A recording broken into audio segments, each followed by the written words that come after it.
All right, NSA leaker Edward Snowden speaking out for the first time since getting stuck in the Moscow airport, saying he, quote, remains free and able to publish information that serves the public interest, close quote. And according to the journalist who broke Snowden's first story, there's a lot more to come. That journalist, Glenn Greenwald of The Guardian newspaper, is my guest this morning. Glenn, thank you for joining us. So you say you have another big NSA scoop. Do you care to break it right here, right now? Unfortunately, Eric, you're going to have to wait along with everybody else until our stories are published. But I will say that there are vast programs of both domestic and international spying that the world will be shocked to learn about that the NSA is engaged in with no democratic accountability, and that's what's driving our reporting. You know, Glenn, yesterday Ed Snowden released a letter to the world about the Obama administration. I'm going to paraphrase here a little bit. He's saying that the Obama administration, they're not afraid of me, Ed Snowden. They're afraid of a constitutionally informed public. Question: do you think the Obama administration wants Snowden to come back to the U.S., or is that going to look bad for them to have him in a U.S. court? I think what the Obama administration wants and has been trying to establish for the last almost 5 years now with the unprecedented war on whistleblowers that it is waging is to make it so that everybody is petrified of coming forward with information about what our political officials are doing in the dark that is deceitful, illegal, or corrupt. They don't care about Edward Snowden at this point. He can no longer do anything that he hasn't already done. What they care about is making an extremely negative example out of him to intimidate future whistleblowers from coming forward because they'll think that they're going to end up like him. That's their objective. All right, so some of the new news that's breaking as we speak is that Edward Snowden has said that he's going to turn down Russia's offer, Vladimir Putin's offer, to stay in Russia. That would have required him to stop leaking information. He said, no, I don't want to do that. But he's asked for asylum up to around 20 countries or so. Some are saying no. What's the end game here for Ed Snowden?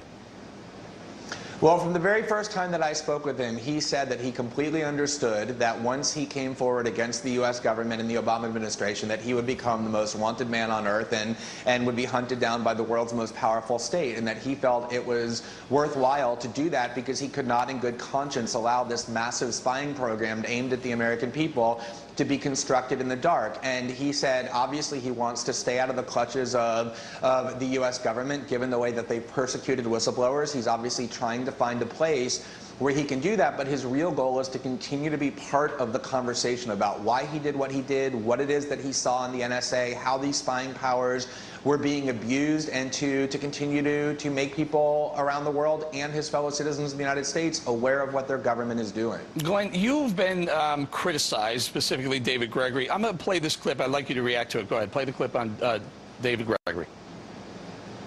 Why shouldn't you, Mr. Greenwald, be charged with a crime? I think it's pretty extraordinary that anybody who would call themselves a journalist would publicly muse about whether or not other journalists should be charged with felony. The scandal that arose in Washington before our stories began was about the fact that the Obama administration is trying to criminalize investigative journalism by going through the emails and phone records of AP reporters, accusing a Fox News journalist of the theory that you just embraced, being a co-conspirator with felonies for working with sources.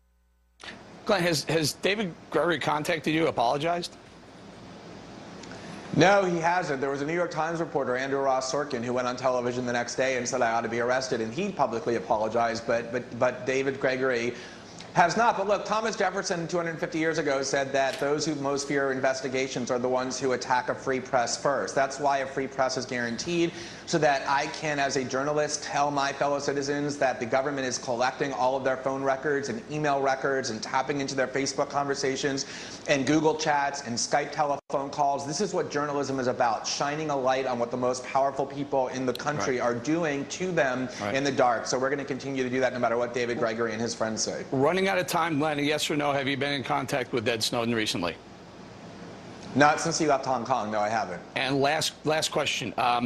There was a report that a laptop of yours was stolen from your apartment. I think you may have said that. Is that true? Do you have any idea who has that laptop? No, I had talked to my partner about sending him encrypted files. 2 days later, his laptop was stolen from our house. We have no idea if it's connected to anything, but we just know it was stolen and nothing else was. All right, we're going to go. The NSA scandal, a lot more scoop. You want to do it now? Last chance?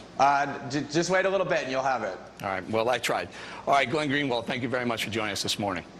Thanks, Eric.